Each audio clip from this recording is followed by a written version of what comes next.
So I have a really Hello. good story to start us off, which is that I have this sweet and special personal thing from Marielle because she used to work for us many years ago as an on-call AV tech. You could be doing what these guys are doing. That's why I appreciate them so much. She's giving them shout-outs. So welcome back, everybody. I just wanted to have a few minutes to talk to Marielle about her work. That was a fantastic show. Thank you so much. Really. Incredible. Thanks, I was transported all over again, so it was really nice. Oh, thank you. I mean, it's an incredible honor to play in this space. So the sound system and the visuals and the setting. And so thank you for opening it up to the community this way. Yeah, no, I'm really excited to have you. I had this whole list of questions here, but now I feel like I'm going to go off my script a little bit, but Go off because I'm so script. excited. All right, yeah. Well, maybe first we should talk about the macro-cymatic visual music instrument, since that's a big part of what you're doing. So can you tell us what that is exactly? Sure, yeah. Generally, it's an instrument that I built, so it's a physical instrument as opposed to a software instrument, and it translates sound directly into the fluid motion of water and light. And so the first version of the instrument you saw was the first one that I built, and it's a wood base, and it has a little carved divot for the water to go into, a very small amount of water, and it has a sound driver underneath the board, and it has a string on top, which helps to tune the resonance and the reaction of the wood and the water to the sound. And then it just had a couple of fixed lights above it. And so that was for recognition. And then and that was created at the Brush Creek Arts Foundation residency, that piece that you saw. And then actually this past year at the Jurassic Resident Artist Program, I created the new version that you saw all these new videos with. And that version is actually created with a resin casted soundboard, so it's clear. So you could see all the light going through it and the light being reflected off of it. So you could see through the resin, which has its own visual properties, which I really liked. Those kind of landscape-like shots that, to me, look pretty interstellar, like you're looking onto a planet. Those weren't possible with the wood instrument. I found that I was actually avoiding the wood a lot. I wanted something that had a different visual, and so I created this new instrument, and also it had programmable LED lights all around it, so I would like synchronize colors and different rhythms to be reflected off of the water. That's so cool. How'd you get into the cymatic stuff in general? Like, where did that come from? Well, let's see. Maybe from swimming. Huh? Probably Light from in the swimming. water? Light Yeah. in the water. Yeah. And like moving through the water and seeing your shadow touching and moving the waves. And that is so beautiful. That, to me, that was just a metaphor for our existence and the air that's around us and always vibrating, but yet we can't see it. And this was a way to make it visible. And so the first piece that I created using cymatics was my thesis at Mills College, which was a performance installation, and it had these 3 black pools of water, and each represented different sounds that you were hearing, and they were vibrating and being reflected onto the walls to create a kind of enveloping installation environment. So with this instrument that you've created, did you have to do many iterations before you got to the one that you were using for, say, the first film? Yeah. Yeah, very many. Working on such a small scale, like every little thing, you know, trying to get the soundboard to not move but to vibrate freely to allow that lateral motion was a challenge. And so there was a lot of failed attempts, and I'm not a good, I really don't know how to woodwork, so that was a whole thing. And you know, so there was definitely a lot of learning. It was about at least a 2-year process of prototyping until the latest version of this instrument. So did you start off by mixing the visual and sound, or I know you probably had musical training before you started. So how did that sort of evolve in your work?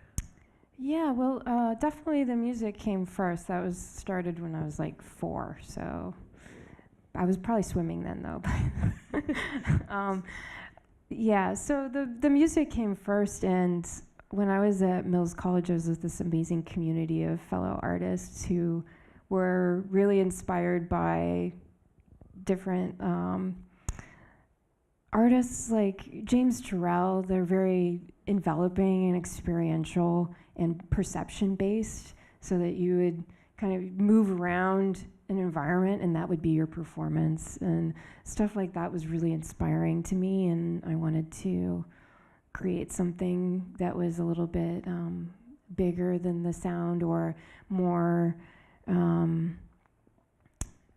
just showing how the sound is actually moving through the space in your body and the cells and the water in your body, really wanting to bring a deeper perspective to the sounds. I like that, because what was so amazing was the mixture of the sound and the film. And I don't know about you guys, but I was like clouds and cells and like I was just going through all of these different, and then I started seeing shapes, and it was such a wonderful thing. Yeah, I love it. It made me think of looking at clouds too.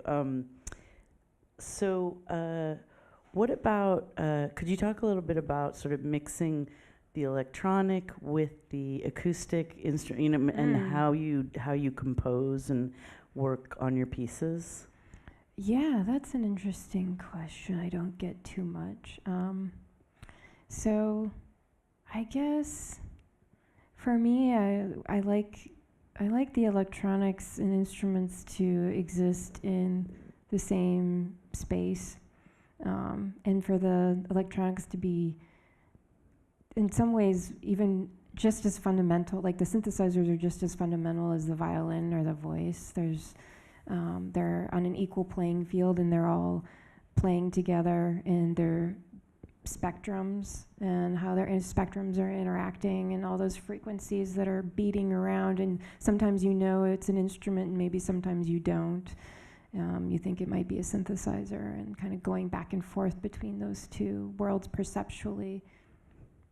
What about with your voice? I was trying to, sort of understand what you were doing with your voice, because it almost sounded like all of these different harmonics or something was happening, and I'm not very technical, so sorry everybody, just bear with me. But I thought that was fascinating. Oh, thanks. Yeah, I've been, this is actually the first year that I've been performing with voice, and so I've kind of played around with a few different sounds. I mean, for the album I came up with a certain sound, and then and it had a lot of harmonization in it, and so I've been trying to figure out how to take that harmonization into the performance aspect, and I started playing around with some vocal synthesizer type stuff to get some of those harmonies in.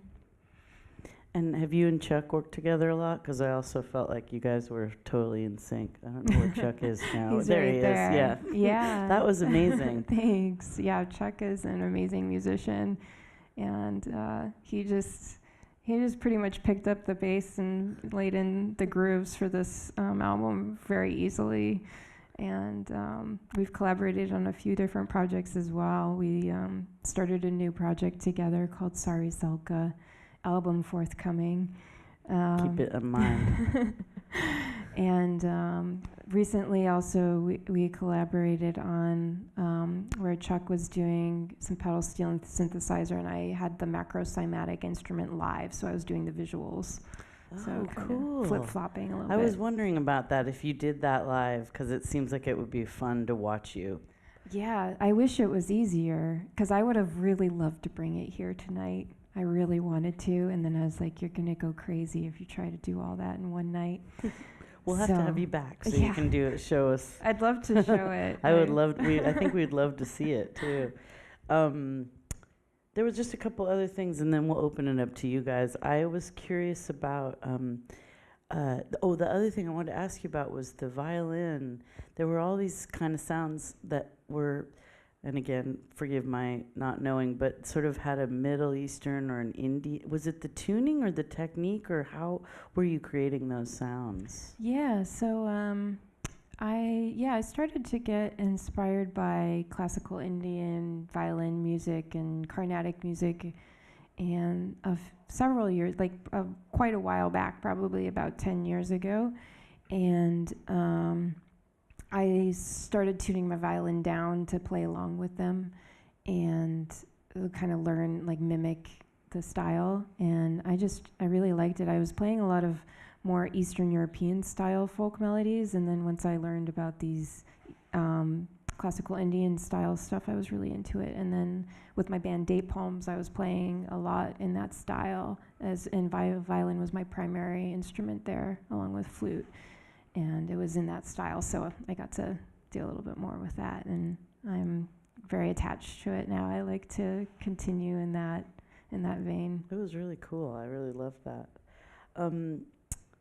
Okay, sorry, 2 questions left.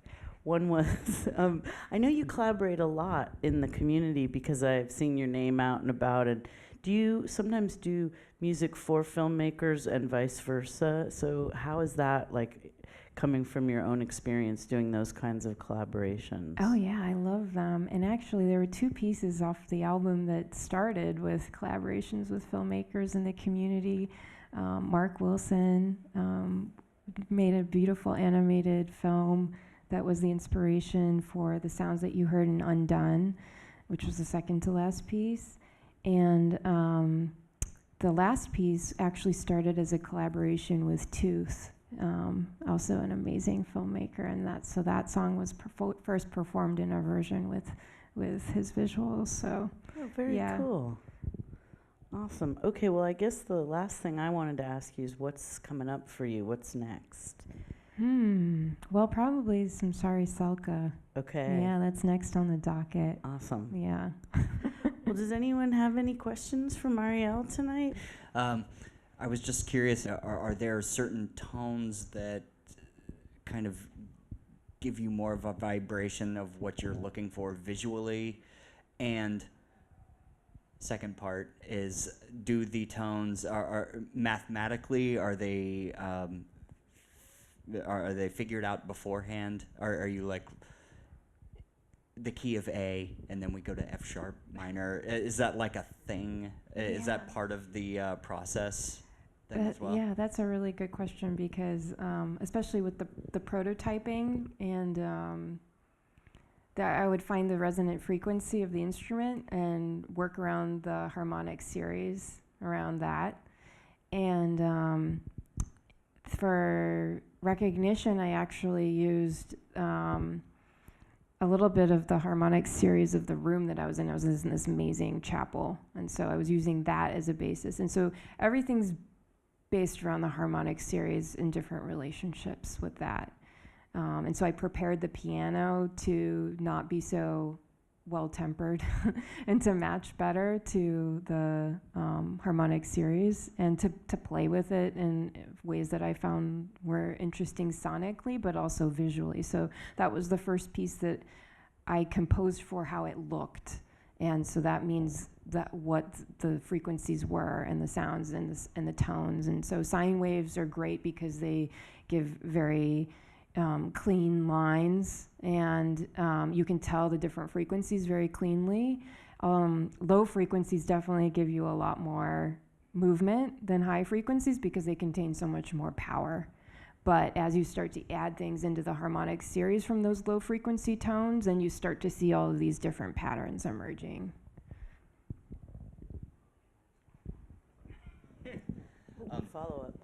Follow up. So how was the piano prepared? And if there's secrets, you don't have to say. I'm just curious. You know? I'd probably have to look back at my notes. I mean, there were like some screws and pieces of whatever I could find. I don't, I'm trying to remember what else besides screws. I know there was some other stuff that I stuck in there. Maybe some rubber, anything I could find, because I traveled to the middle of Wyoming just with stuff that I flew with, so I didn't I knew I wanted to prepare the piano, but I really didn't know anything about it, so I kind of just looked up, well, what did John Cage do? Okay, he used a lot of screws. Cool, I'll bring a bunch of screws and some wood. I think I brought some little dowels. Yeah, and then I just, whatever else I could find, and go to the hardware store and be like, I need a thicker one.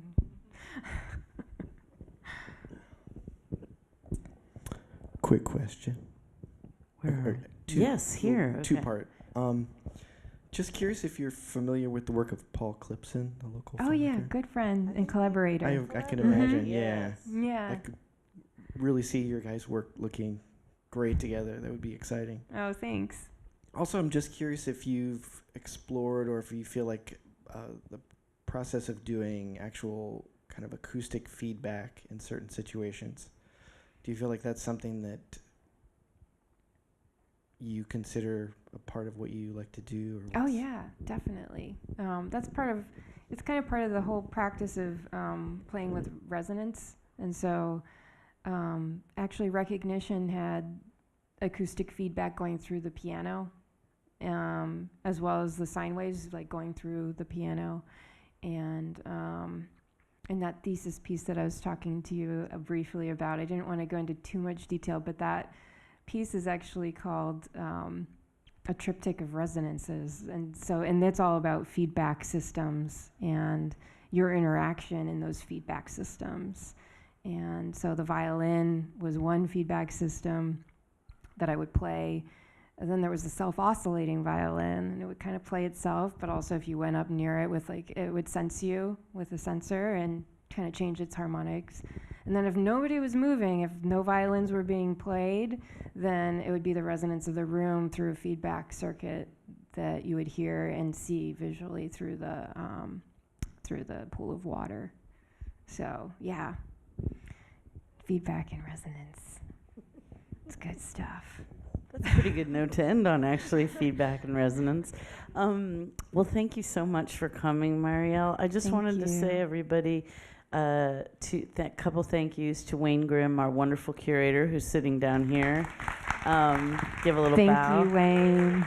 And to our fantastic public programs coordinator over there, Francesca, who makes it all happen. And our wonderful staff, Andy, Rick, Amaris, Phoebe, Kale, who make it all come together. Thanks, everyone. Thank you all so much. Next month, we have a wonderful artist named Jamal Moss. He also goes by Hieroglyphic Being, and he's going to be here second Thursday in January. Is it the 12th?